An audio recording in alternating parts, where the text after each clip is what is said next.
Otevřu dveře, sejdu ze schodů, abych popsal, co se děje v městě. Mířím před barák na ulici, cítím důchodce, jak mě mají v piči. Napravo kulturák, fízlové v obchodák, s klukama tam chodíme, když máme hlad.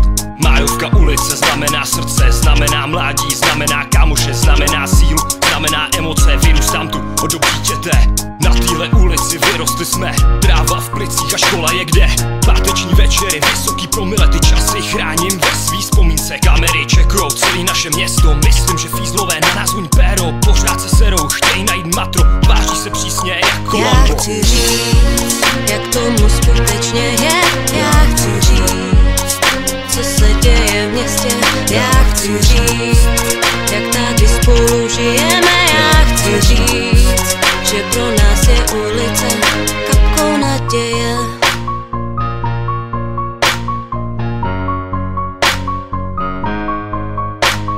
Chtějí vidět špínu jako lidi kolem, přesvědčují se o tom, že my jsme problém, kvůli kterýmu denně čumí zvokem. Velká ulice v malém městě, přes ty sračky se tu